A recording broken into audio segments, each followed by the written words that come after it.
Unless otherwise indicated, Ratchet Book Club is intended for a mature audience. Viewer discretion is greatly advised.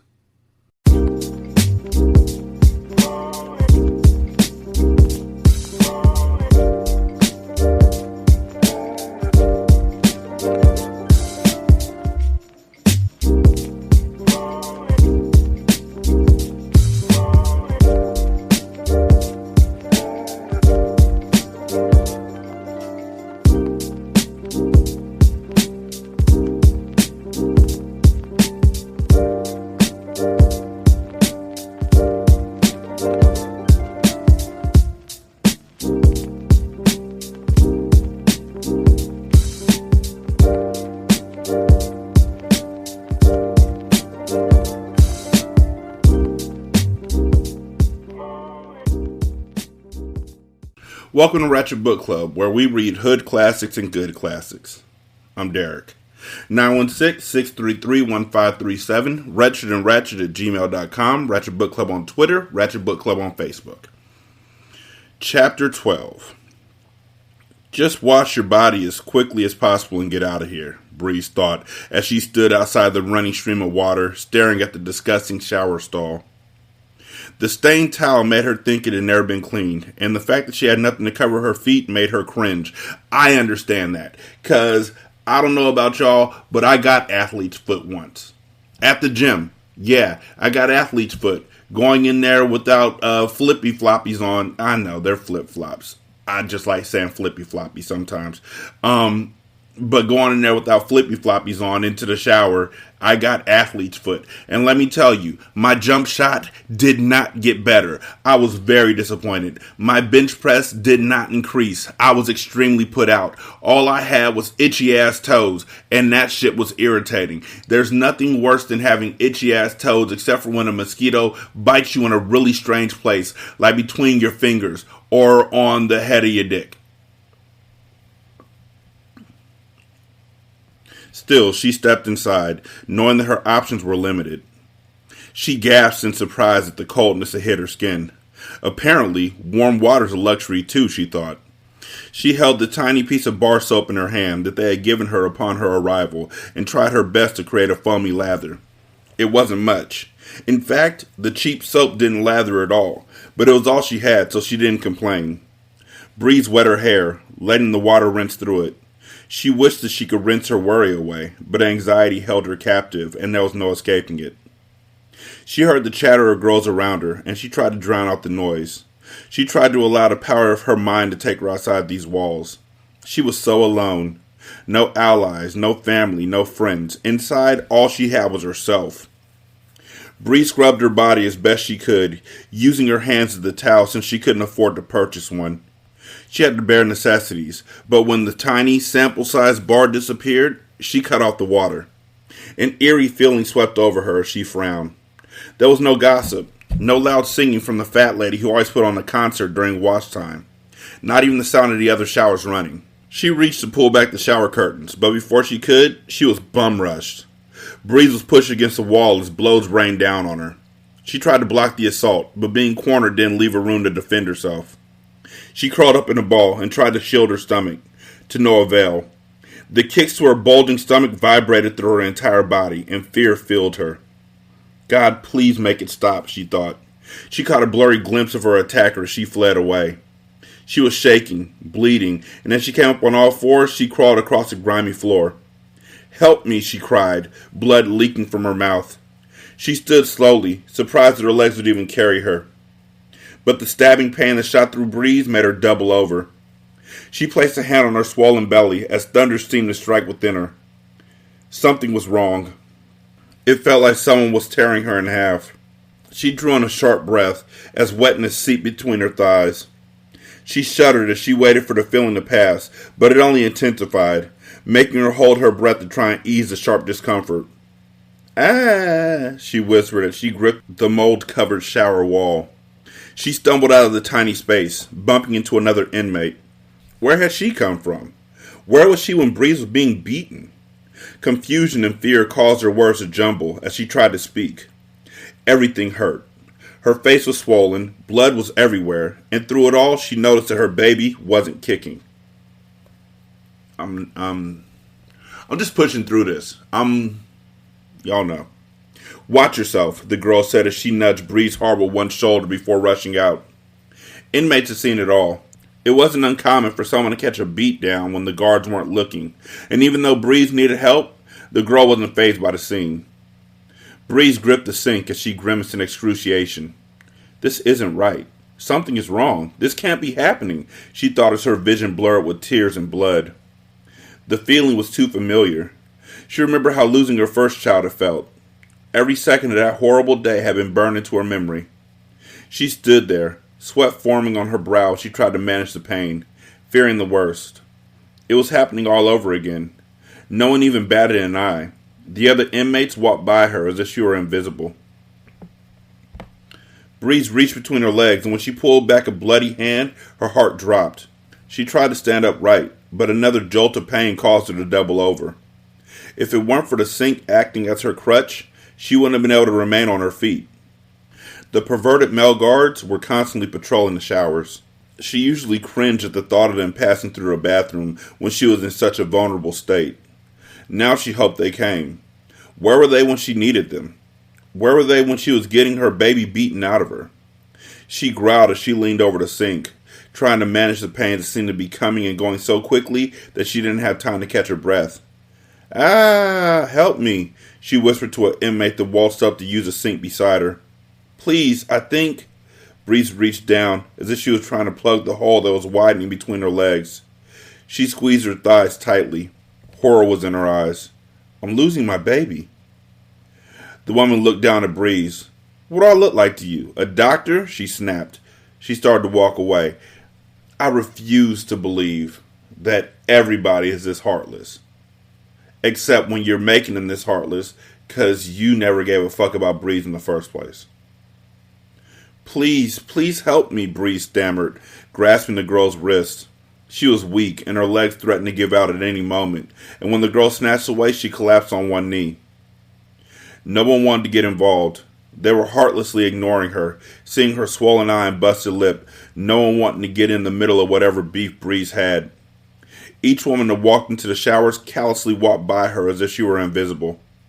The stabbing sensation that filled her was paralyzing. She looked up and saw Rezzy come around the corner. "Yo, are you alright?" Rezzy asked. "Oh shit, who did this to you?" Rezzy turned to another girl. "Yo, go get some fucking help. You don't see her bleeding over here, bitch?" "I didn't know she was one of us. My bad, Rezzy," the girl replied as she rushed out. "One of us?" Breeze asked. "I told you. We look out for our own in here," Rezzy said. Sanchez rushed in urgently. "Oh shit, she's gonna have that baby right here on the bathroom floor," Sanchez said. Sit her down, sit her down."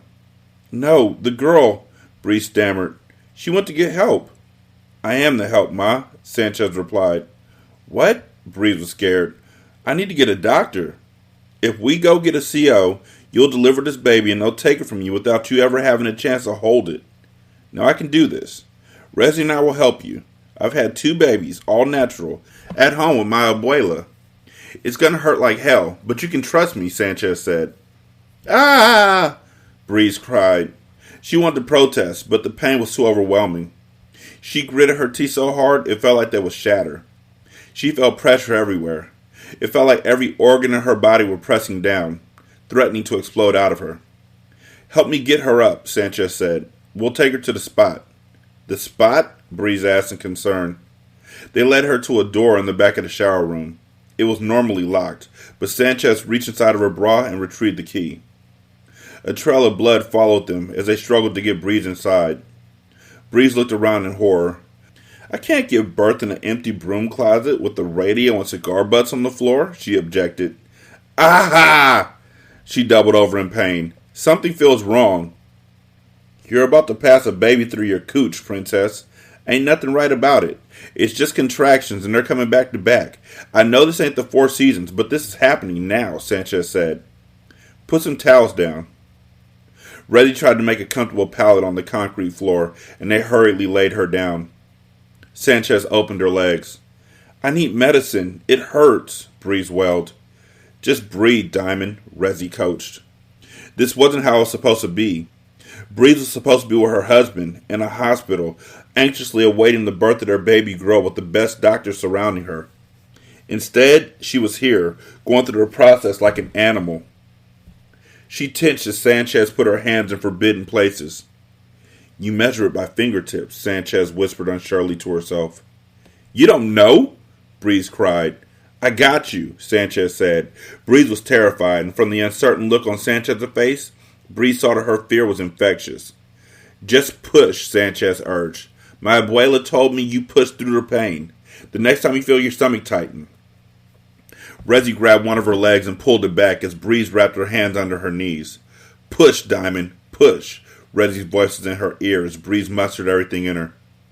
The scream that erupted from her was so loud that Rezzy stuffed a towel in Breeze's mouth to stifle her. Shh, Rezzy said. I can't do this, Breeze cried. Breeze looked through her widened legs into Sanchez's eyes. You can. I see the head. All you gotta do is push, Sanchez said. Breeze heaved in exhaustion. Sanchez said the words so simply as if she were asking Breeze to do the simplest thing. The task in front of her was daunting. Breeze felt like this baby would never come out of her.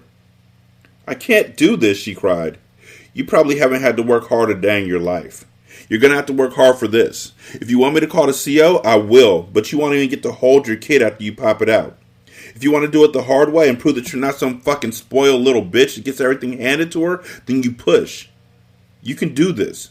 Now fucking push, Diamond. Breeze placed her chin to her chest and growled fiercely as she pushed. She imagined that it was her mother beside her. She pushed and pushed. With each contraction, she pushed harder until finally the sound of tiny cries rewarded her. Is she okay? Breeze asked, worried, her face cracking from the overwhelming triumph she felt. She never thought she could ever be so strong. She didn't even think that type of strength dwelled inside of her. Motherhood had suddenly given her a superpower. Give her to me. Breeze didn't care if the baby was covered in blood or that the cord was still attached. She received her with open arms and laid her right on her chest. Her heart swelled as Rezzy covered the baby with the towel. She looks a little blue, Rezzy said. What? Breeze responded, panicked. What do you mean? Yo, maybe we need to get a CO, Rezzy urged. Breeze noticed that her baby had stopped crying, but she thought it was because she had found comfort from being in her mother's arms. I don't think she's breathing, Rezzy said. Sanchez opened the door to the closet. CO! Somebody get help! I got a baby in here! Panic erupted as a guard rushed in moments later. She didn't hear anything. It was like the world was muffled, and the guard took her daughter out of her arms. A woman in a white doctor's coat rushed inside with a surgical bag. I gotta cut this cord and get the placenta out of you, she instructed, but Breeze heard nothing. She reached for her baby. As soon as the doctor cut the umbilical cord, Breeze felt the disconnection. Give me my daughter, Breeze screamed. Paramedics rushed into the room and immediately prepared the infant for transport. No! Where are you taking her? What's wrong with her? Is she okay? Is she breathing? Breeze asked. Her pleas were heartbreaking, and as she was lifted onto a stretcher, she screamed, God, please! Breeze looked at the somber looks on the faces of Sanchez and Rezzy, fearing the worst. We have to get her to the infirmary now, the doctor said. What about my baby? Breeze slurred. She was feeling lightheaded. She's off to county hospital. I'll get you updates as soon as I hear something. I must worry about you right now. I can't keep my eyes open, Breeze said. Before she could finish her sentence, Breeze slipped into unconsciousness. She's crashing. I need to get her to a defibrillator now, the doctor ordered. The guards rolled her down the hall, practically running towards the infirmary as the doctor administered CPR. Breeze had lost so much blood and her blood pressure was so low that the doctor feared it may be too late. She had seen many things, but never had two inmates delivered a baby on their own. Not only was Breeze's life at stake, but her daughter's was as well. The doctor only prayed that she could keep Breeze stable. Healthcare in the prison system wasn't equipped for this type of emergency, and the doctor hoped that today wouldn't be the day that a prisoner died on her watch. First of all, where did all those folks come from? Like, they came running like, as soon as they opened up the door, like, y'all weren't there when she was calling for help and all that kind of stuff, but y'all come rushing around the corner like all y'all and the doctor and the nurse and the guards with a gurney. Okay. All right. When Breeze finally came to, she felt like she had been hit by a bus. Her entire body ached, and exhaustion that she had never experienced took over her. Relax. Just relax, a woman said. Breeze tried to sit up. Her eyes focused on the stitching on the white medical coat the woman wore. The woman was a doctor, but Breeze couldn't help but wonder what type of doctor would separate a mother from her child. She could feel in her soul that her daughter was nowhere in this prison. Where is she? Where's my baby? Is she okay? She was transferred to county medical. She was having a hard time breathing, and we had to rush her over there so they could help her. She's fine. She'll stay there until child services gets her. What? Bree said, baffled. You can't just take my baby. I'm sorry. It was in her best interest to get her to the hospital as soon as possible. The words didn't quite connect with the woman's demeanor. She was cold, careless, as if they were discussing something as simple as the weather. This woman had cut the cord between her and her baby without securing a connection in another form. It was cruelty at its finest. I'm her best interest. I'm her mother. Take me to my daughter. You can't do this. Breeze was irate. She was destroyed by the separation. I didn't even get the chance to name her. She's mine. You cannot do this. Breeze was fighting to get out of the bed. You've lost some blood. You need to lie down. Tomorrow you'll be taken back to your cell. Breeze pushed the doctor so hard that she stumbled backwards into the metal file cabinet. The commotion caused the guard to rush in. No, wait, she's just upset, the doctor defended. Where's my daughter? Breeze shouted. She was crying and fighting so hard that the guard restrained her as the doctor shot a sedative in her arm. It won't put you under, but it will calm you, the doctor explained.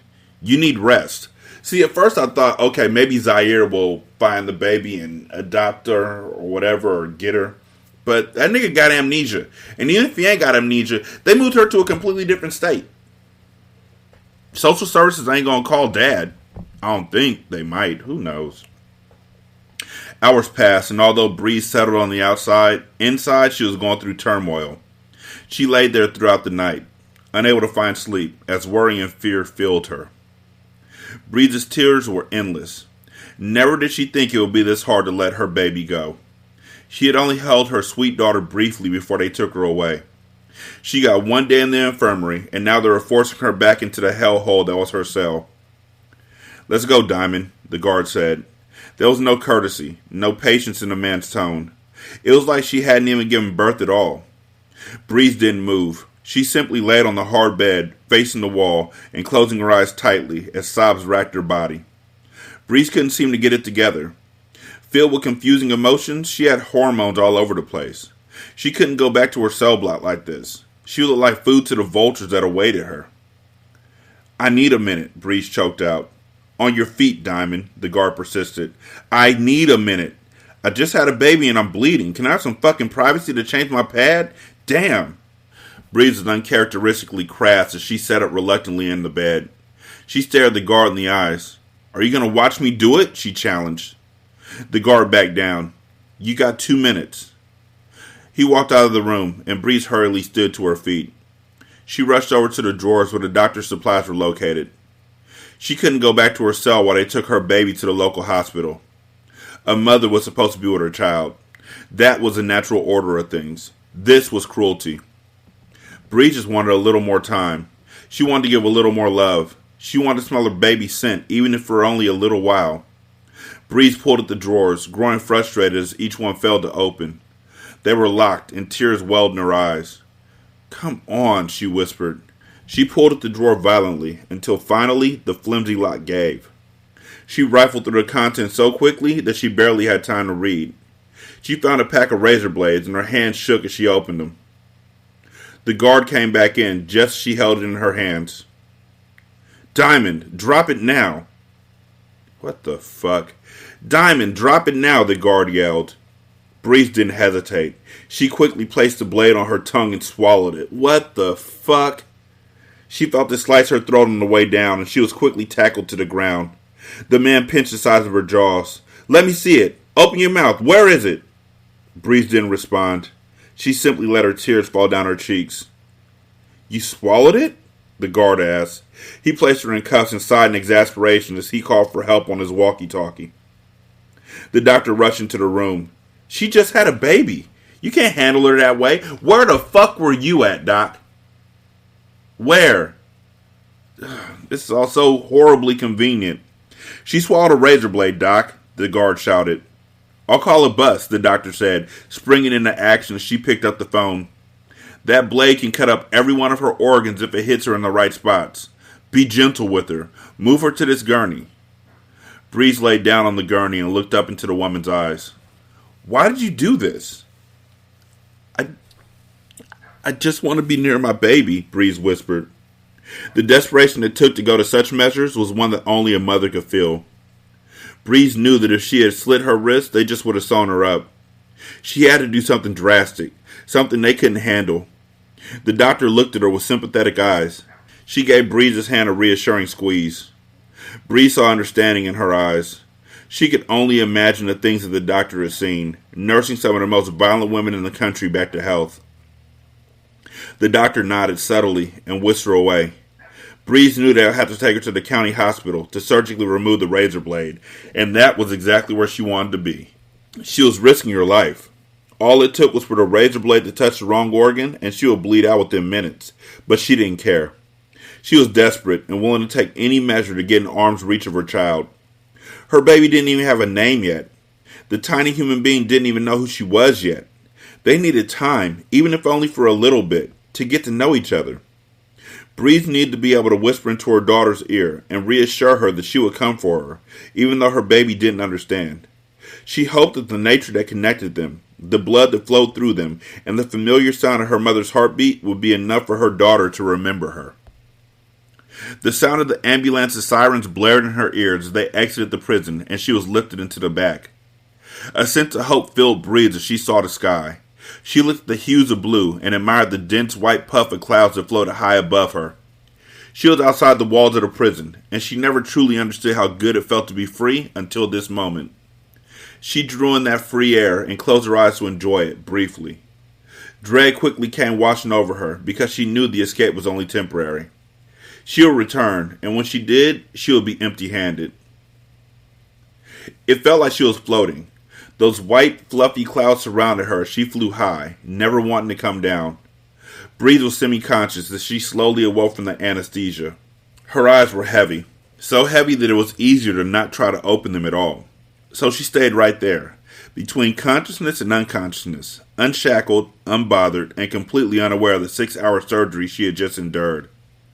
Is this heaven? She thought. Her entire body felt soothed. Physically, emotionally, and spiritually, she was on one accord. It was almost orgasmic. Her entire life she had felt some kind of pain. That was what living was about. Pain reminded Breeze that she was still breathing, still living. No matter how small the pain was, she lived with something on her heart daily.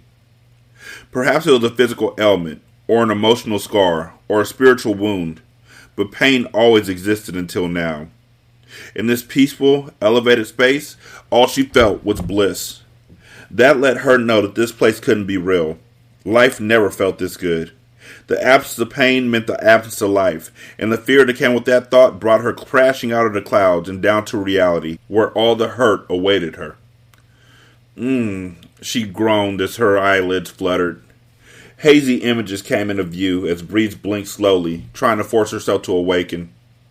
The agony seemed to hit her all at once, and she didn't even have to summon the tears that leaked out of the sides of her eyes.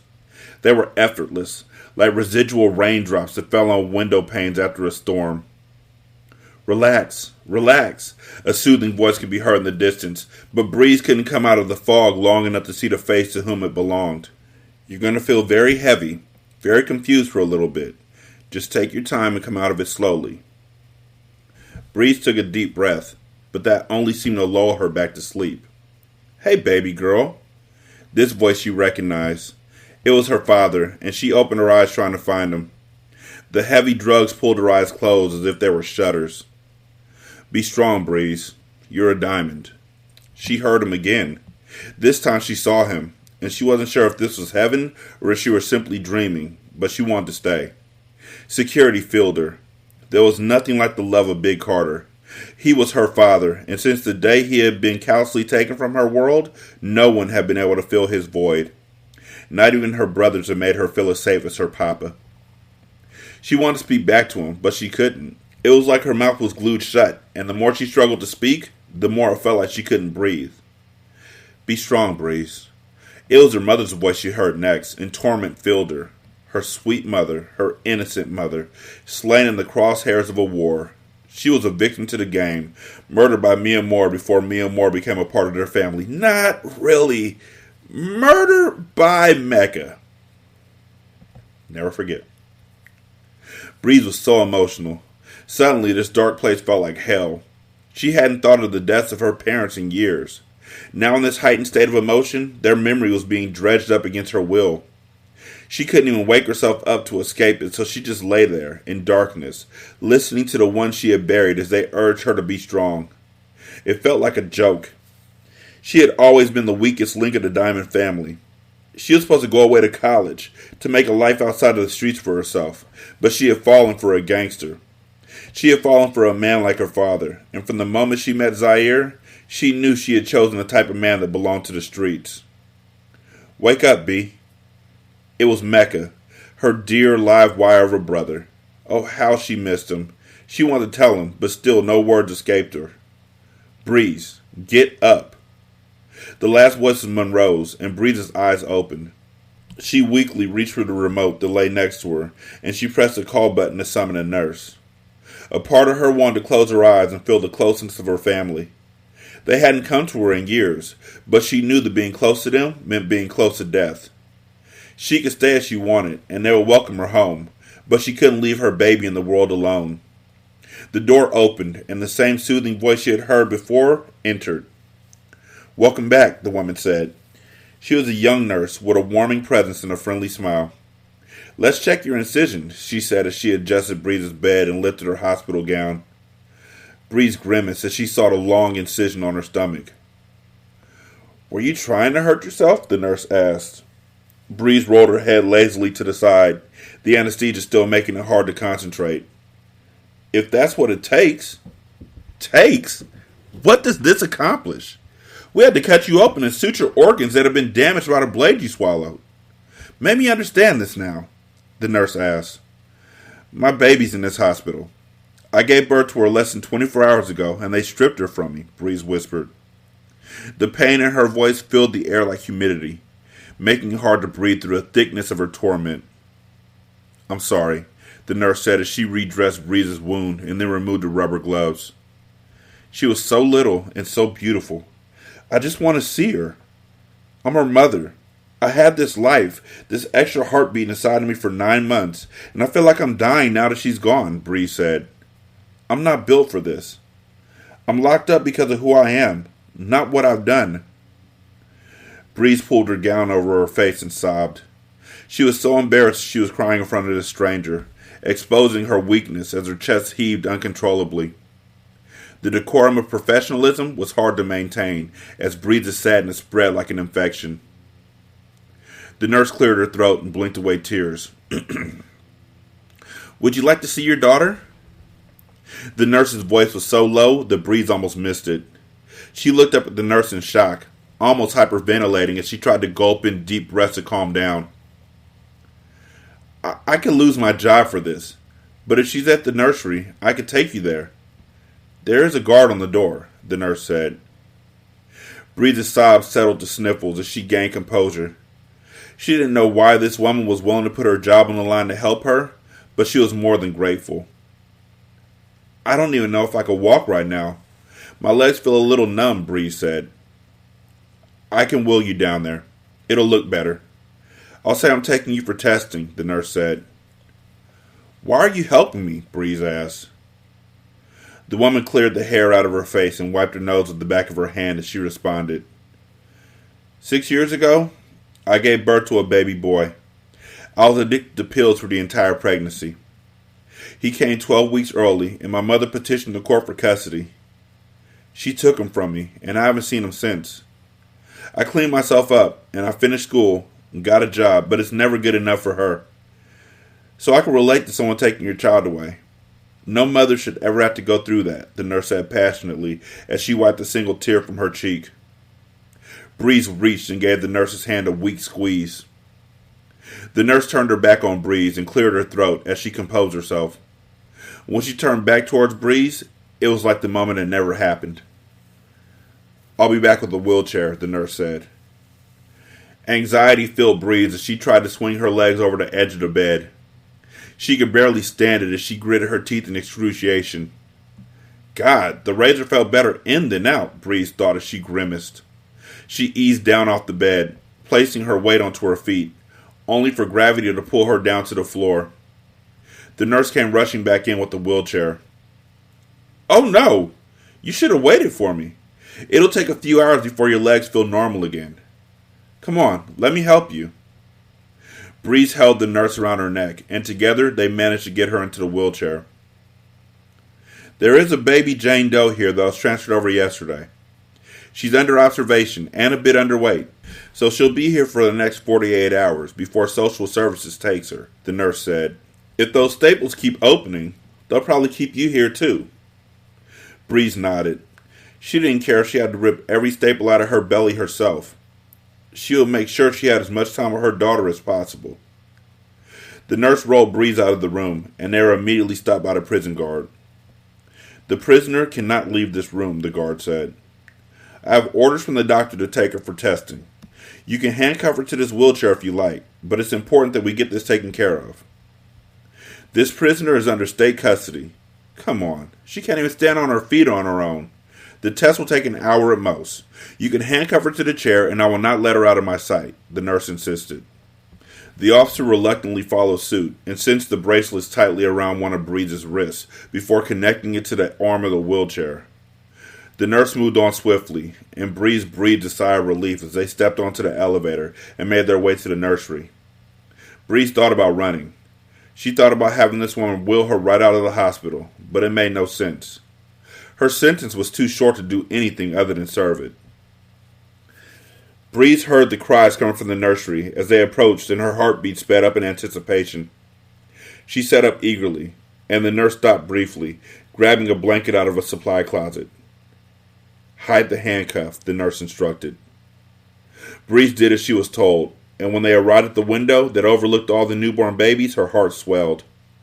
Butterflies formed in her stomach, and nervous energy filled her. Her eyes scanned the babies, until finally they landed on one. It was like she could discern Aurora's cries out of all the high-pitched wails. It was the sweetest sound she had ever heard. Please get her, Breeze whispered. Breeze watched the nurse through the window as she bargained with another woman in scrubs. Breeze clenched her fists nervously. God, please, let her bring my daughter out here, Breeze thought. She watched the nurse come back out empty-handed, and her chest caved in. No, please. I'm going to move you to an empty room up the hall so we're inconspicuous. They're going to bring her down in a few minutes, the nurse informed her. Really? Breeze asked in disbelief as her eyes welled with tears. Really, the nurse confirmed. Breeze waited impatiently as she was taken to a room, and when she heard the knock at the door, her heart stopped. A woman came in holding a tiny bundle wrapped in pink receiving blankets. You've got half an hour. I'll be back then, the woman warned. The nurse nodded. Thanks, girl. The woman handed Breeze her baby, and tears flooded her eyes. She cried so much it was hard to see her baby's beautiful face. What's her name? The nurse asked. Breeze admired her daughter's soft features. She looked so much like Zaire that it made Breeze's heart skip a beat. Aurora, Breeze said. That's beautiful, the nurse returned with a smile. I'll give you some privacy. I'll be right outside. Breeze shook so hard that even Aurora began to cry. Oh, I'm sorry, baby. Mommy's just so happy to see you, Breeze whispered. She kissed her daughter's forehead and inhaled her scent. She smelled so brand new. It was like no fragrance Breeze had ever smelled. It was a scent of life, and it was so refreshing to her weary soul. I love you so much, Breeze said, and I'm so sorry that we can't be together all the time right now. I love you. Oh, Mommy loves you. Aurora's lips curved up in a faint smile, and Breeze knew that her daughter knew exactly who she was. They hadn't spent all that time together for nothing. Her baby knew the sound of her voice. Breeze laughed. I can't believe you're finally here. I don't know if that was a real smile or not, but I'll take it. I'll think about that smile every day until I'm with you again, she said. I'm going to fight to get back to you. Until then, you have to stay strong. We're diamonds. We don't break. Don't forget me, my love, Breeze whispered. The tiny whine that escaped Aurora's lips was all the reply Breeze needed. She rubbed her daughter's tiny hand with her forefinger, sighing in complete bliss. Breeze had never felt something so soft or seen something so beautiful. Breeze forgot about all her troubles. In the presence of a love this grand, she could only focus on her child. She couldn't believe that she had brought something so special into the world, and she instantly felt obligated to protect her. This love made her question every other love she had ever known. It couldn't have been real before, because it had never felt like this. This was a level of intimacy she had never known, and in that moment, she forgot about her anger towards Zaire. She just wished he was there to meet their little girl. This was a product of real love. Aurora was physical proof that a man and a woman together create miracles. Breeze savored every minute with her baby girl, and when the nurse walked back in, Breeze closed her eyes. She pulled her baby away from her chest, so that she could stare into her darling face. She wanted to be able to remember every feature. "I have to give her back now, don't I?" Breeze asked. "I'm sorry. If I could get you more time with her, I would," the nurse said. Breeze's lip quivered. She kissed Aurora's cheek. "I love you," she whispered. She held her out. "Take her. If you don't take her now, I'm not going to give her back, so just take her," Breeze said, struggling to keep herself from breaking down. When the nurse removed Aurora from her arms, it felt like someone was removing a part of her. Aurora was an extension of her, a vital one that Breeze needed to survive. She was choking on grief. Breeze's soul screamed as the nurse wheeled her out of the room and away from the nursery. Her gut churned. Her heart twisted because a mother leaving her child was unnatural, and it hurt deeply. As the nurse returned her to her hospital room, no one was the wiser that she had seen her child. The guard stood at her door, and he removed the handcuffs before she entered the room. The nurse helped Breeze into her bed and turned to leave the room. "What's your name?" Breeze said. "Steph," the nurse replied. "Steph, are you a better person since you lost your son?" Breeze asked. "I'm clean, if that's what you mean, but I won't be better until he's home with me. I'm working my ass off to show that I'm fit to be his mom," she said. "If I asked you to take her, I can't. Please, I'm not asking you to steal her from here or anything, but if you will foster her, do it the right way. At least I'll know who my baby's with while I'm away. I know it's crazy and it doesn't make sense, but please, I'll pay you. I can get some money to you every month for taking her in." Breeze was speaking so fast, pleading her case. She had already thought of some of her father's old associates who owed her favors. Favors she would cash in on if it meant her daughter would be somewhere safe. "You don't even know me, but—" "I'm sorry, but I can't," the nurse interrupted. Breeze knew it was too much to ask, but she had to try. Breeze watched the woman exit, leaving her alone with her thoughts. Breeze lifted her gown and looked at her incision. She dug her nails deep into it, pulling out each staple one by one. Anguish spread through her as sweat covered her body. She bit her bottom lip so hard that she drew blood, but it was the only way to stop herself from screaming. Breeze was determined to stay in the hospital. If Aurora was there, Breeze would be there as well. It only gave her a couple days, but if that's all she could get, she would take it. Chapter 13. Breeze was transferred back to the prison a week later, but after days of loving up her baby girl and then having to leave her, she was no longer the same. She had someone to fight for, and she would be damned if anyone stopped her from getting back to Aurora. As soon as she entered her cell, she noticed that another inmate now occupied the space. The guards had wasted no time stripping her of the special treatment that pregnancy had afforded her. "You're on my bunk," Breeze said as she looked at the woman in frustration. The woman made no effort to move. Breeze wasn't in the mood for bitches and their attitudes. She had just lost the most important thing in her life, her motherhood, and she was looking for someone to take her anger out on. She walked over to her new cellmate and snatched the old school Walkman she was listening to out of her hand. "Why are you all in my shit? I put my shit where the guard told me to," the woman said. "And now I'm telling you to put it somewhere else," Breeze said. She wouldn't normally make such a big deal out of things, but she was feeling like she needed to stand up for what belonged to her. People can't just take things from you and act like there isn't a consequence for it. They can't just take. Who just takes? She felt the flutter of emotion, making her heart leap painfully. They just took her from me. She tossed the Walkman onto the adjacent bunk. A few awkward seconds ticked by before the woman gave in. Breeze exhaled as she collapsed onto her bed. I heard about what happened with your baby. That's fucked up. That's the only reason why I ain't all up in your ass right now, the woman said. Breeze found laughter for the first time in days. Oddly enough, it's the only reason why I'm all up in yours right now. They had come to an understanding without coming to blows, and Breeze appreciated the empathy. Breeze refused to leave her cell for 3 days. It wasn't until the warden came to force her out of her bed to eat that she found the strength in her legs to get up. She entered the mess hall and immediately found Resi and Sanchez posted with the Dominican girls at their normal table. Breeze walked over to them, her arms folded across her chest. Her eyes were red and puffy. Her hair was tucked into the back of her shirt. Her face was pale and sickly from all she had been through. She stood at the edge of the table. "What up, princess?" Resi asked. Breeze hesitated before scooting in on the other side of the table. "You don't see her trying to sit? Get your ass up. You don't know who she is?" Sanchez barked at the Spanish girl who was in Breeze's way. "I'm down with whatever this is. I got a daughter to get home to. So whatever protection you're offering, whatever I got to do?" Resi laughed. "What's funny?" Breeze asked. "Whatever you got to do? Nah, chica, you got it all wrong. It's whatever you want us to do for you. We know who your people are. That trump all our shit in here. You're the queen. You don't gotta do nothing for us. We for you. So whatever you need, you say the word and that's that," Sanchez explained. Breeze didn't respond. "Go get her a tray," Sanchez ordered the same girl who was now standing behind Breeze. The girl retrieved Breeze's food, and Breeze ate silently, unsure of her new position. Just like that, she had been placed in a position of power.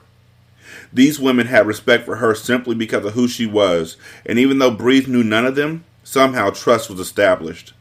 Somehow, they were all looking at her in admiration, waiting for her to say something, to do something. "I'm the boss," she thought, completely perplexed.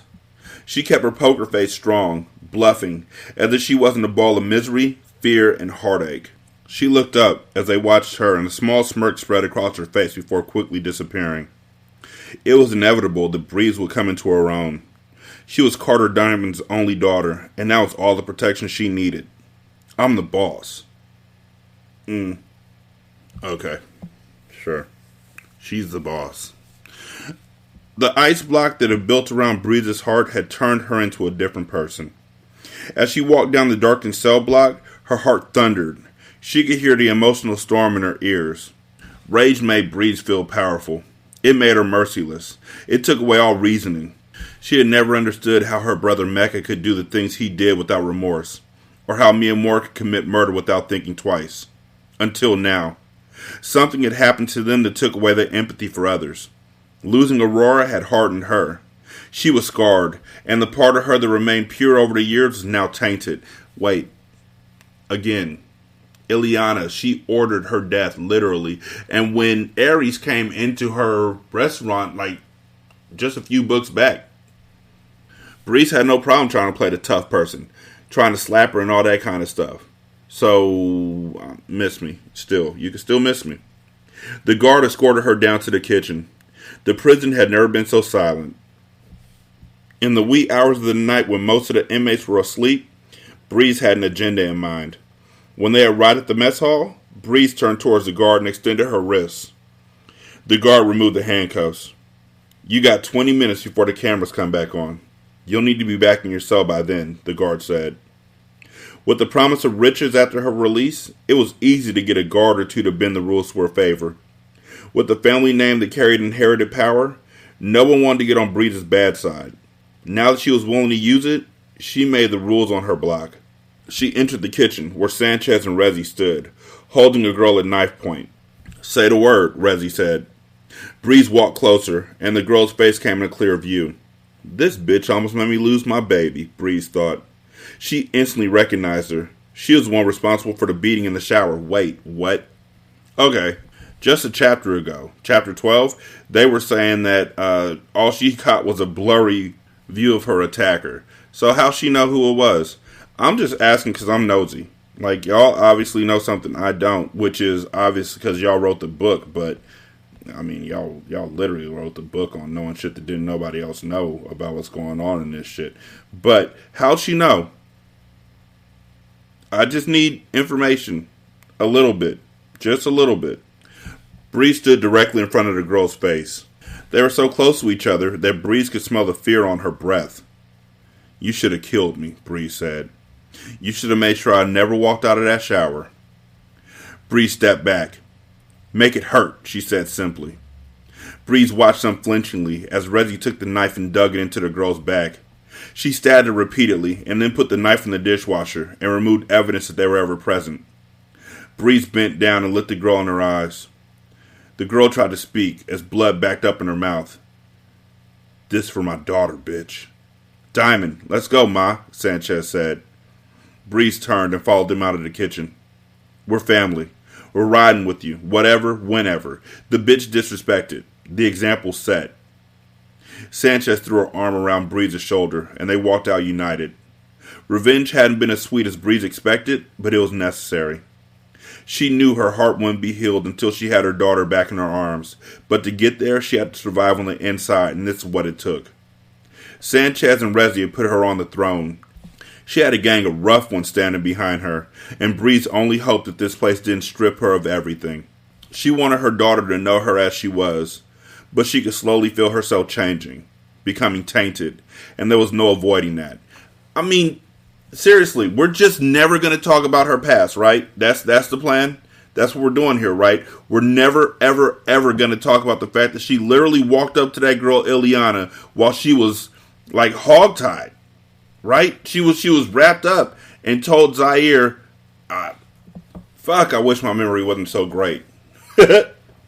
The threat of a slow death at the hands of the cartel was enough to instill fear in Ileana's cold heart. Her face drained of all color, she blinked away tears. Zaire stepped up and placed a hand on the small of Breeze's back. It's time to go. You don't need to see what's about to happen, Zaire said. He kissed the back of Breeze's neck, and she turned to face him. Make it hurt, Breeze said. She put her Burberry glasses on her face and then walked out of the warehouse with a model's precision. Also, in this same chapter, which is, I believe this is book 5. I think, yeah, this is book 5. Anyhow, in the same chapter, Breeze says, look what you did to me, Breeze screamed as she stood over Ileana, the woman who had almost taken her life. Her shirt was open, and a long scar ran from her sternum toward navel. It bubbled gruesomely, and her red hue stood up against her bright skin. They never talk about that again either. So we just leave out scars on every woman in this book because y'all want to keep them pristine in your thoughts, and then you put them through more stuff that literally scars them. It makes no sense. There's no cohesion.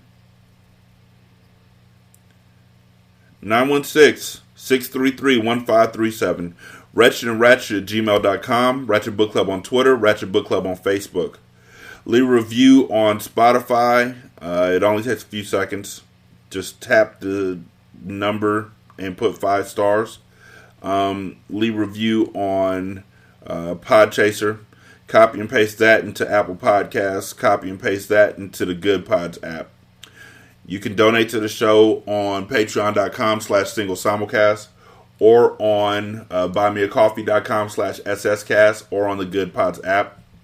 All donations will go towards buying new books for this show, or for buying movies for Hindsight, my other podcast, or for buying TV shows for the RTO Podcast Network, my other podcast, where we discuss TV shows episode by episode.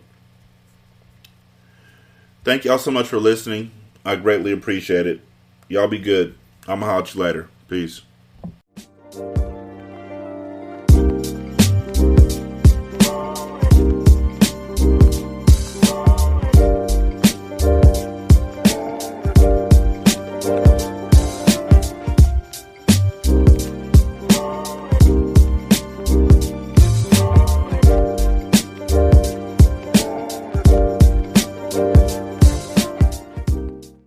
The intro and outro to Ratchet Book Club is by That Kid Garan, and it's called Goodbyes.